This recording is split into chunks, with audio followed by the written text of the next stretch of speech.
Bismillahirrahmanirrahim. Assalamualaikum warahmatullahi wabarakatuh. Innal hamdalillah nahmaduhu wa nasta'inuhu wa na'udzu billahi min shururi anfusina wa min sayyiati a'malina. Man yahdihillahu fala mudilla lahu wa man yudlil fala hadiya lahu. La haula wala quwwata illa billahil aliyyil azim. Asyhadu an la ilaha illallah wahdahu la syarika lah wa asyhadu anna Muhammadan abduhu wa rasuluh la nabiyya ba'dah. Allahumma shalli wa sallim wa barik ala Muhammadin wa ala alihi wa sahbihi wa man tabi'ahum bi ihsanin ila yaumiddin. Ma'asyiral muslimin wal muslimat rahimakumullah. Bapak dan Ibu hadirin yang dirahmati yang dimuliakan Allah Subhanahu wa taala, wabil khusus para asatidz, para hujjah, para tokoh masyarakat yang kita muliakan. Mudah-mudahan kita semuanya dalam naungan keberkahan dan keridhaan Allah Subhanahu wa taala. Kehadirat Allah Rabbul Alamin, hendaknya kita senantiasa bersyukur atas limpahan rahmah, taufik dan hidayahnya sampai malam ini kita dalam keadaan sehat walafiat. Mudah-mudahan keluarga kita semuanya juga sehat walafiat dalam lindungan Allah Subhanahu wa taala. Dikaruniakan kepada kita rezeki yang halal dan barokah, keturunan yang sholih dan sholihah yang berkenan mendoakan kita baik di saat kita masih hidup, apalagi nanti kalau kita sudah berpulang ke rahmatullah. Jika ada yang sakit di antara keluarga kita, jamaah kita doakan mudah-mudahan Allah angkat penyakitnya, Allah berikan kesembuhan sehat walafiat. Begitu juga pada keluarga kita, guru-guru kita, orang-orang tua kita yang telah meninggal dunia, kita doakan mudah-mudahan semuanya dalam ampunan Allah Subhanahu wa taala. Wabil khusus tentunya saudara-saudara kita yang sedang ditimpa musibah di Cianjur. Mudah-mudahan mereka semuanya diberikan ketabahan dan kesabaran, kokoh dalam iman, dan yang meninggal dunia dari saudara-saudara kita seiman, mudah-mudahan mereka diampunkan Allah Subhanahu wa taala. Bapak dan Ibu hadirin yang dirahmati Allah Subhanahu wa taala, tentu kita merasa bahagia, bersyukur saat ini kita ada di tempat yang baik, berkumpul dengan orang-orang baik dan melaksanakan aktivitas yang baik. Ini luar biasa, Pak. Ada di tempat baik bersama orang baik melaksanakan kegiatan yang baik. Mudah-mudahan ini jadi amal soleh kita di sisi Allah Subhanahu wa taala. Tema kita malam ini adalah masalah musibah ini, menyikapi musibah. Bagaimana kita menyikapi musibah? Di Al-Baqarah disebutkan itu, walanabluwannakum bisyai'im minal khawfi wal ju'i wa naqsim minal amwali wal anfusi was samarat wa basyyiris sabirin alladzina idza asabatuhum musibah qalu inna lillahi wa inna ilaihi raji'un ulaika alaihim salawatun min rabbihim wa rahmah wa ulaika humul muhtadun. Pasti kata Allah, pasti kamu akan diuji, pasti kalian ini akan menerima mendapatkan musibah. Itu kalimatnya, walanabluwannakum bisyai'im minal khawf, dan kami pasti akan menguji kamu dengan ketakutan. Takut macam-macam. Takut ini, takut itu. Puncaknya takut mati. Iya. Bolehkah kita takut mati? Tergantung alasannya. Ali bin Abi Thalib ditanya, apakah Anda takut dengan mati? Takut. Kenapa? Karena saya takut amal saya, taat saya, ibadah saya runtuh. Tapi kalau takut mati, nanti harta saya, rumah saya, anak-anak saya bagaimana? Itu bukan takut yang baik. Karena ada Allah yang mengurus semua itu. Terus gak usah takut kalau soal yang mau kita tinggalin. Soal ruko saya yang 15, mobil saya, duit saya, anak saya masih kecil-kecil, gak usah takut. Ada Allah. Lagian kadang-kadang ada kita juga malah nggak bikin nyaman bagi mereka. Buktinya kalau kita mati, hari ini kita mati, sejam berikutnya kadang-kadang nggak nyampe sejam, warung depan rumah kita tetap aja buka. Biasa aja. Kita aja kadang-kadang merasa pede kita terlalu yakin. Nggak ada, kita ini nggak ada apa-apa. Jadi takut itu adalah ujian. Sebenarnya takut kita yang boleh, takutnya orang mukmin itu hanya takut pada Allah. Takut sama Allah, takut kalau Allah nggak ridho, takut kalau Allah nggak ampuni kita, takut kalau Allah tidak memberikan rahmat kasih sayangnya kepada kita. Kalau itu yang ditakuti, itu harus dijaga rasa takut itu tambah besar. Yang kedua, kata Allah, ujian yang akan diberikan kepada kita itu setelah minal khauf wal ju', kelaparan, kekurangan makanan. Makanya sekarang orang pada ngumpulin untuk dikirim makanan ke tempat-tempat yang musibah ini. Kemudian kekurangan harta. Tadinya punya, dalam waktu sekejap habis. Nggak nyampe hitungan menit Pak, gempa itu. Detik. Ternyata yang kita bangun sedemikian rupa bersusah payah itu, kalau Allah menghendaki dalam sekejap runtuh rata dengan tanah. Kemudian apa? Kehilangan jiwa.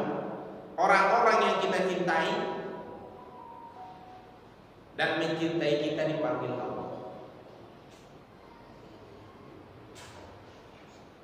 Kemudian juga kekurangan buah-buahan. Kata Allah, sampaikan kepada mereka kabar gembira kepada orang-orang yang sabar. Jadi musibah itu malah dibilang ada kabar gembira. Bagi siapa? Bagi orang yang sabar. Jadi sikap pertama menghadapi musibah itu harus dengan iman. Kalau nggak ada iman, tambah berat kalau ada musibah. Perih luar biasa. Tapi kalau ada iman, ya terserah Allah. Dulu juga nggak punya, lahir ke dunia nggak bawa apa-apa, nggak ada yang punya cincin datang ke dunia ini. Lahir ke dunia ini tanpa sehelai benang. Makanya ucapannya inna lillahi wa inna ilaihi raji'un. Kami ini dari Allah, kembali juga kepada Allah. Sikap pertama iman. Menghadapi musibah ini, apapun musibahnya, kalau nggak dihadapi dengan iman, maka akan sakit, derita semakin berat. Dan bisa jadi itu bukan musibah, malah itu menjadi ajab kalau nggak dihadapi dengan iman. Kemudian yang kedua adalah sabar. Sabar itu 3 komponennya. Pertama adalah sabar dalam taat kepada dalam keadaan sempit, dalam keadaan rumit seperti itu, saat musibah datang, tetaplah taat kepada Allah. Taat, sabar dalam taat. Musibah itu sendiri artinya maknanya adalah yang menimpa. Sebetulnya yang menimpa kita itu kadang ada yang menyakitkan, ada yang menyenangkan. Itu dua-duanya disebut musibah. Itu dua-duanya musibah. Makanya turun hujan itu disebut soiban. Kata dasarnya dari musibah juga. Soiban nafi'an. Kita minta kepada Allah agar hujan itu soiban nafi'an, menjadi musibah, menjadi timpahan yang bermanfaat. Gempa ini musibah, bisa jadi manfaat tapi bisa jadi mudarat.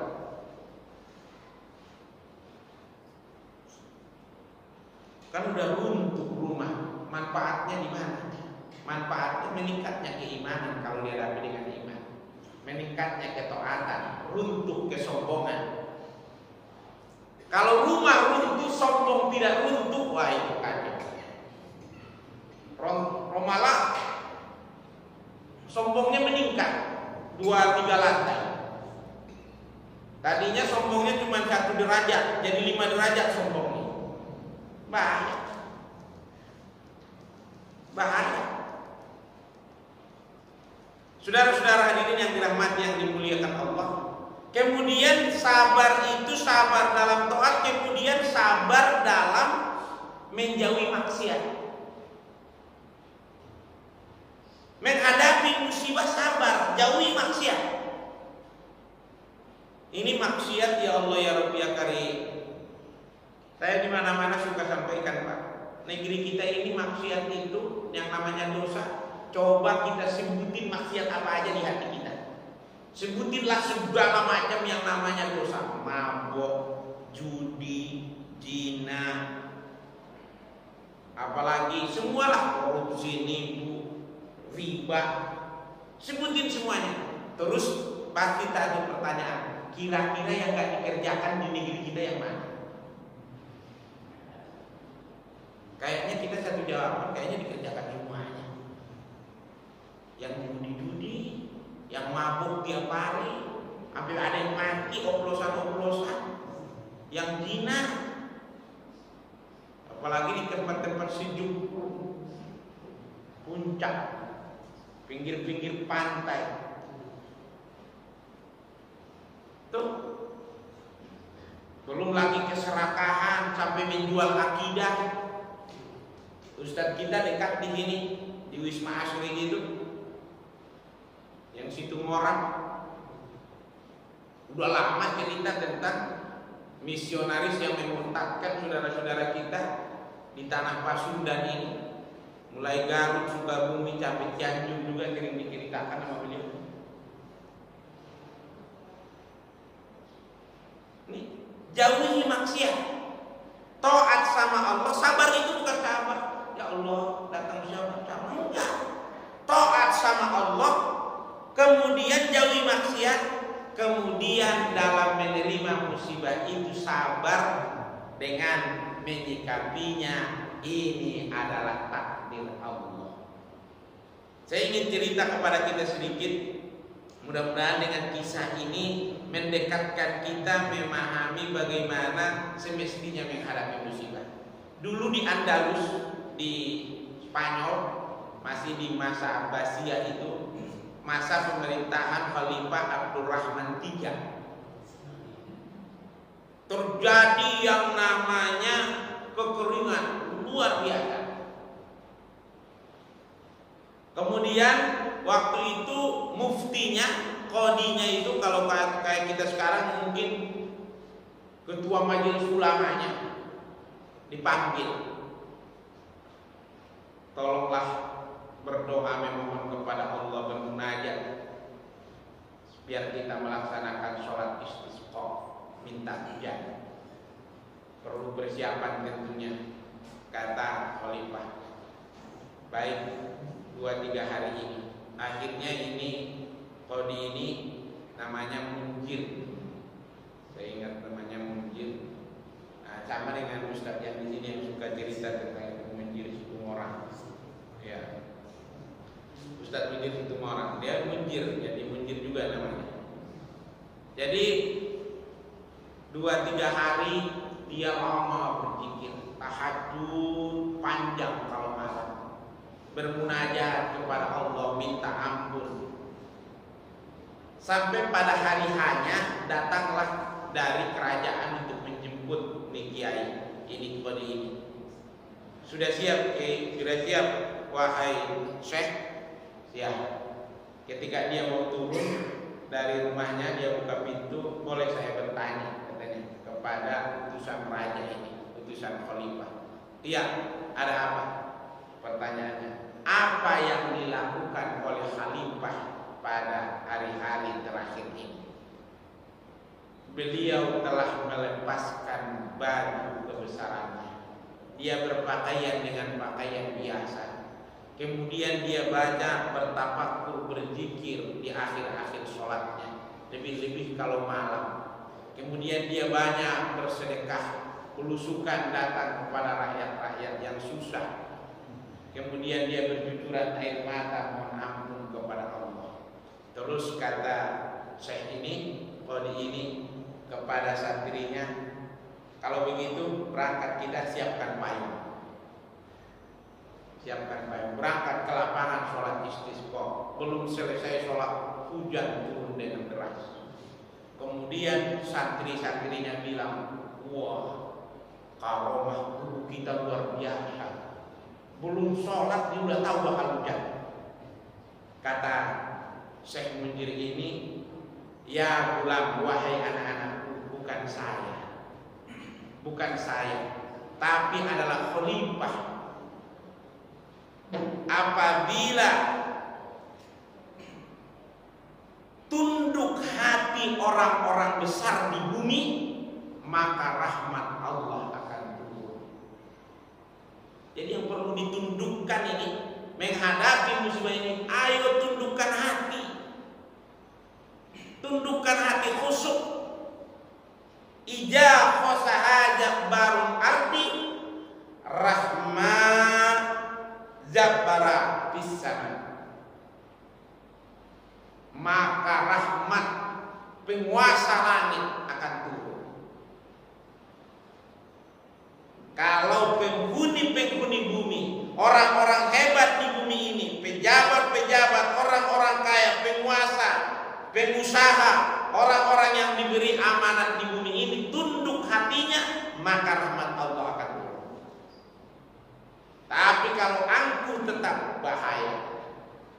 Maka sabar ini adalah jauhi maksiat, dekatkan diri kepada Allah, kemudian hadapi ini. Kalau Allah sudah menentukan sesuatu, tidak ada yang bisa melawan. Sekejap, Pak.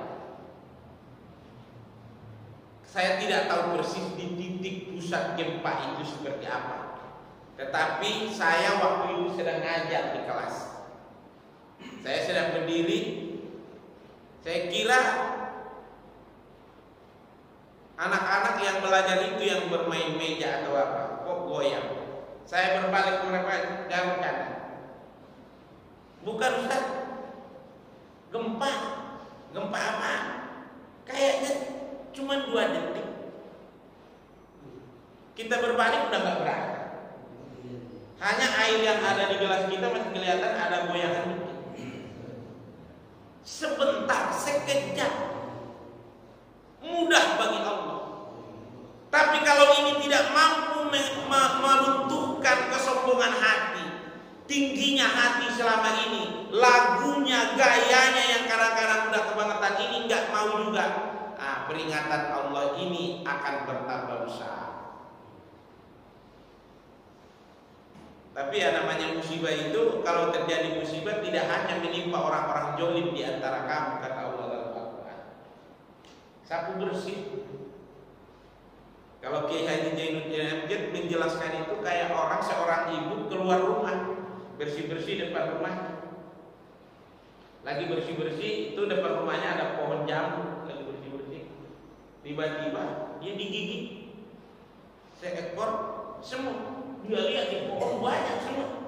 Masuk ke rumah, diambil kain yang udah gak dipakai, digulung-gulung pakai kayu, celupin ke minyak tanah.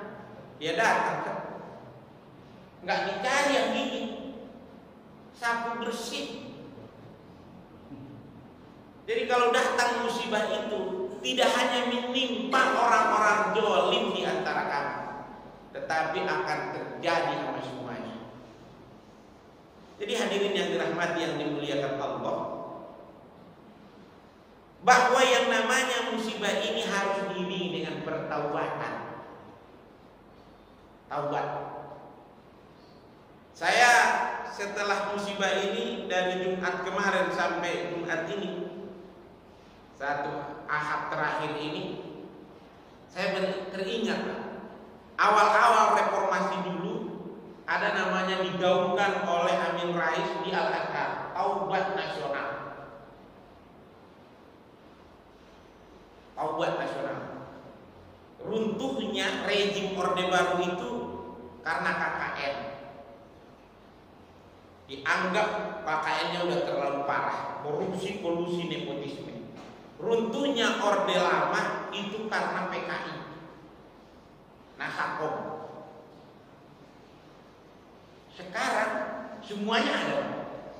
Setelah era reformasi ini semua ada. Komunisnya bangkit lagi, KKN-nya nambah parah.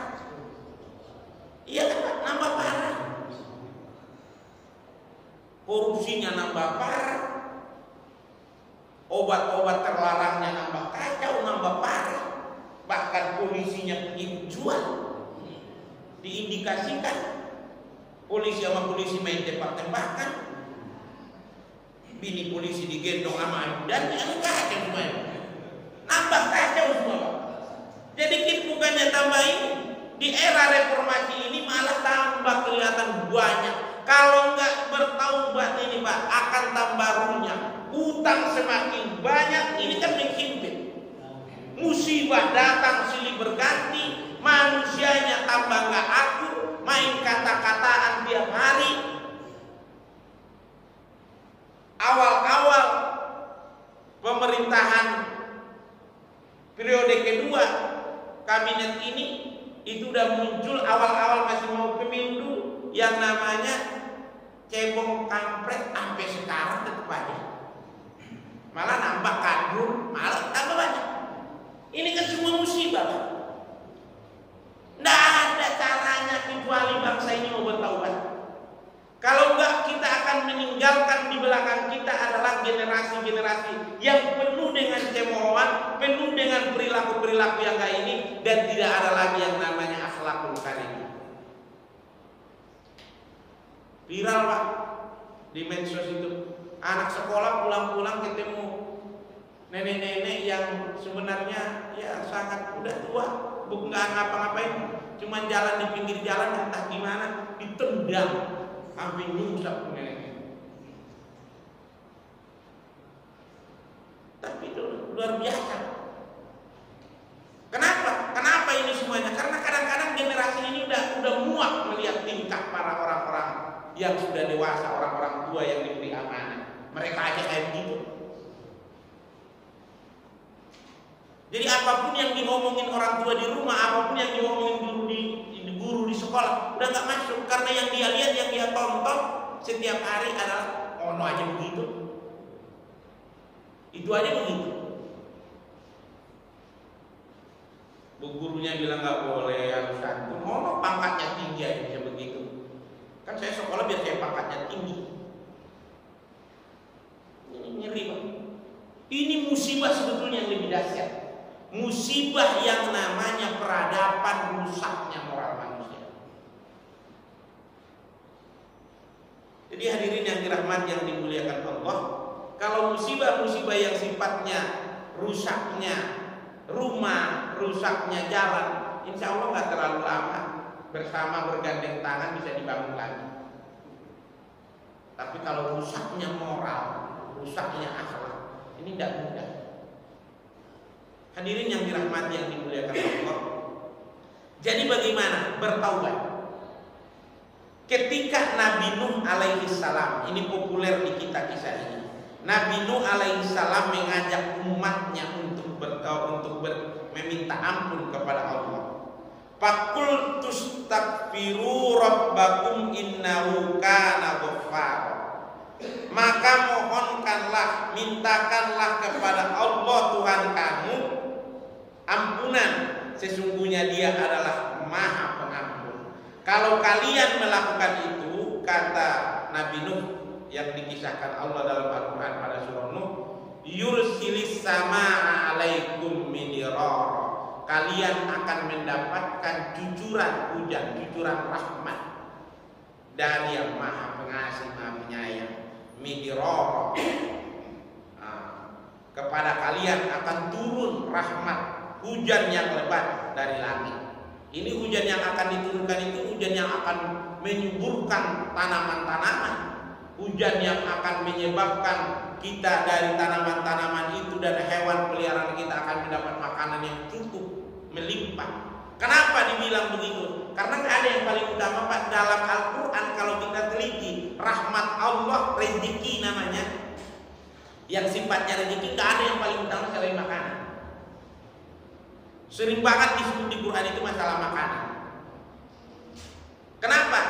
Andai kata kita punya mobil mewah 5 biji di rumah, punya rumah bagaikan istana, kasurnya empuk tapi nggak bisa makan. Makanya di Quran itu selalu itu dibilangnya makan. Karena enggak, nikmat yang paling utama itu makan. Kalau udah nggak bisa makan, udah selamat tinggal. Iya, bisa makan. Makanya kalau masih bisa makan itu udah enak banget. Asal masih enak makan. Orang kalau udah nggak enak makan, Pak, udah siap-siap aja. Ananda menunggu. Iya Pak, tapi kalau masih enak makan, pagi-pagi bangun, minum air putih, terus sholat, habis sholat, makan masih doyan, insya Allah. Iya. Tapi kalau udah gak makan, dikasih apa juga, udah lama lagi udah. Iya. Pokoknya kalau udah, makanya makan. Makanya Allah apa yang mau diturunkan itu, sumbernya itu adalah agar tumbuh itu yursilus samaa alaikum midirara wa yumditkum bi amwalin wa banina wa naj'al lakum jannatin wa yaj'al lakum anhar. Kemudian Allah akan memberikan kepada kamu amwal, ya, kemudian harta itu amwal itu atau hewan ternak. Kemudian anak-anak yang berkualitas. Ini kan kebanggaan. Satu amwal, yang kedua anak-anak. Wabanina, anak itu berkualitas. Ini dambaan semua orang. Syaratnya apa? Istighfar, mohon ampun pada Allah, artinya bertaubat. Imam Hasan Al-Basri didatangi orang. Assalamualaikum ya Syekh. Waalaikumsalam. Kampung kami dilanda kekeringan, akan terjadi panceklik yang luar biasa, berikan kami nasihat. Kata Imam Hasan Al-Basri, beristighfarlah kalian. Ulang. Datang lagi. Sudah lama hidup ini, udah usaha berbagai macam kerjaan, udah macam-macam dilakukan, masih miskin. Berikan saya nasihat, Syekh, biar saya hidupnya agak mendingan. Banyak istighfar. Kata Hasan Al-Basri. Ada lagi yang datang. Assalamualaikum ya Syekh. Waalaikumsalam. Kami udah lama menikah, udah berbulan-bulan, bertahun-tahun menikah, tapi belum dikaruniai anak. Berikan kami nasihat. Istighfar. Pulang. Santrinya mulai kecewa. Syekh, Kemarin datang kekeringan, istighfar. Kemarin datang miskin, istighfar. Kemarin ini datang nggak punya anak, istighfar. Emang itu doang? Baru dibacakan ayat ini, surah Nuh ayat 10, 11 dan 12. Kalau kamu mohon ampun kepada Allah, akan diturunkan hujan, diberikan harta dan diberikan anak-anak yang banyak. Pas saya bilang begitu, ada ibu protes, jangan banyak Ustaz katanya. Dan kata Allah gitu, wa banina yaj'al lakum jannatin wa ja'al lakum anhara. Di terjemahannya itu disebutkan begini, dan dia memperbanyak harta dan anak-anakmu, dan mengadakan kebun-kebun untukmu, dan mengadakan sungai-sungai untukmu. Jadi perbanyak harta dan anak, tetapi anak di sini bukan cuma sekedar jumlahnya banyak, bukan kuantitasnya aja, tapi juga anak itu berkualitas. Itu istighfar. Jadi kalau sebenarnya salah satu solusi terbaik yang harus dilakukan menghadapi berbagai masalah ini, taubat. Berhentilah. Tapi tidak cukup berhenti sendiri, karena tidak cukup menjadi soleh individual, harus juga soleh secara sosial. Kalau cuma sendiri aja yang baik, nggak perlu dakwah. Harus orang lain yang berbuat juga harus dihentikan. Kenapa? Karena bumi ini diibaratkan bagaikan satu bahtera. Kalau ada orang di satu kamar, dia zikir, dia makan, dia bersih, sampahnya dibuang di tempatnya, waktunya sholat dia sholat. Tapi ada di kamar lain, dia bolongin, enggak kita hentikan. Nanti yang karam kapal ini bukan cuma yang kamar yang bolongin itu aja. Kapal ini akan karam bersama-sama. Walaupun di sini kan saya bersih, saya nggak pernah melakukan itu, tapi giliran tenggelam nggak mungkin tenggelam itu cuma kamar yang dibolongin tadi. Indonesia ini bisa akan karam tenggelam kalau kita biarkan orang-orang membolongi, bocorin. Apa yang membocorin bangsa ini? Maksiat.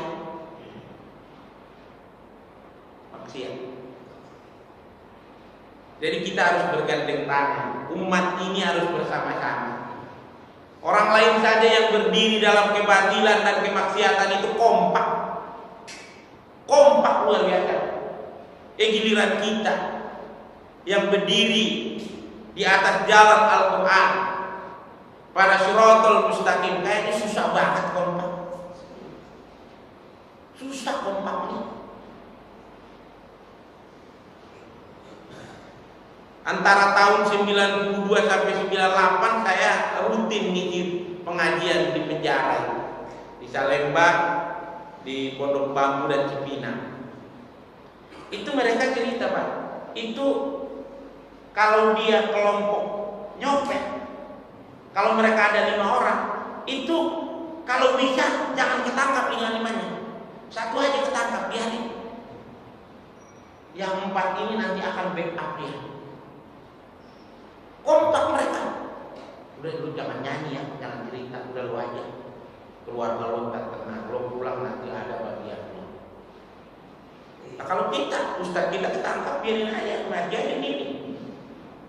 Siapa yang belain? Iya kalau ustaznya ustaz top. Kalau ustaz biasa udah, jangankan dia masuk penjara, stroke, udah kagak. Sehari 2 hari, sebulan 2 bulan ada yang habis itu cuma tinggal. Sampai semua kitab ikut dijual, bukan cuma motor, bukan cuma kulkas, bukan cuma TV, sampai kitab pun harus dijual untuk biaya hidupnya. Mereka yang berada dalam garis yang kayak tadi itu kompaknya luar biasa, apalagi dalam kelompok-kelompok narkoba. Kompak, jangan kasih tahu, tahan aja sendiri, tenang. Keluargamu beres. Itu susahnya kita. Ini harus dari mana kita memulai? Ya dari masjid.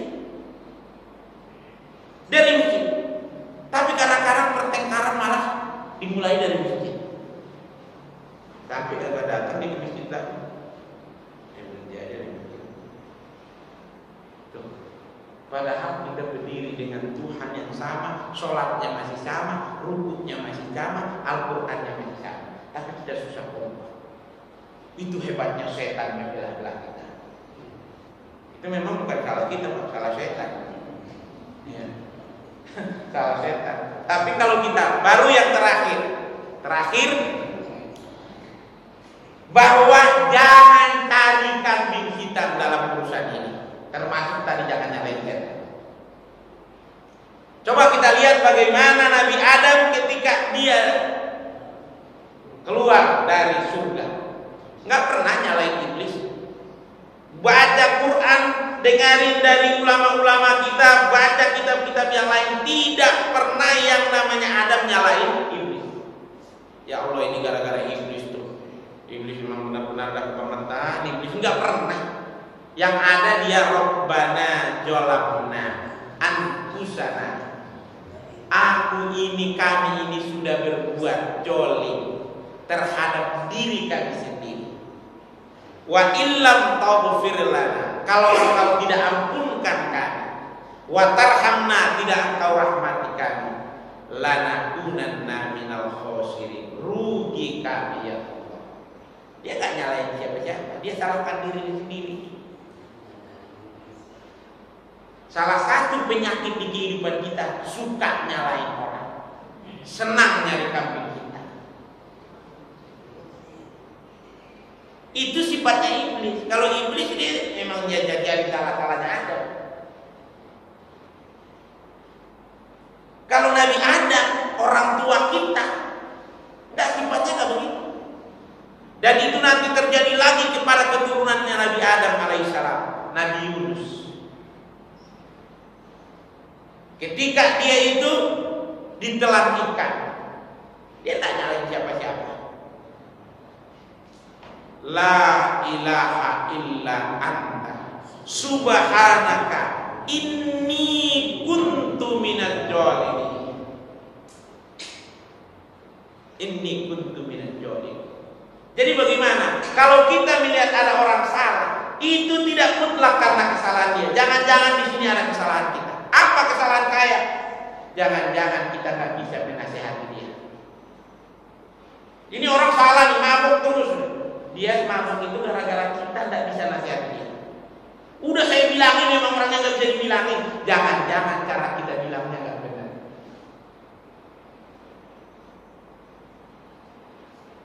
Jangan-jangan cara kita, waktu kita ngomongnya nggak pas. Akhirnya ya Allah, ampunkanlah saya. Dasar mereka enggak nyalain siapa-siapa. Jadi hadirin yang dirahmati Allah, hadapi persoalan-persoalan hidup ini dengan iman. Kemudian sabar dalam 3 hal. Pertama, sabar dalam taat, karena taat ini berat. Sabar menjauhi maksiat, sabar dalam menerima musibah sebagai takdir Allah. Kemudian berikutnya lakukan introspeksi, pertaubatan. Terakhir, jangan nyalahkan siapa-siapa. Sekarang paling parahnya nyalahin alam, Pak. Oh, itu gempa karena itu memang adanya di atas patahan ini, patahan itu loh. Dari zaman Nabi Nuh sampai sekarang ini, kalau ada musibah di Quran, tidak pernah itu dikatakan gara-gara alam itu. Selalu dikatakan karena salahnya manusia. Zaman Nabi Nuh terjadi banjir besar, enggak dibilang gara-gara hutan ditebangin, hujan terlalu lama turunnya, enggak dibilang itu. Gara-gara manusia itu ingkar sama Allah. Di zaman Nabi Shu'aib terjadi gempa yang dahsyat. Apa sebabnya? Tidak disebutkan itu karena terjadi patahan ini, bumi bergeser, enggak. Gara-gara mereka curang dalam timbangan.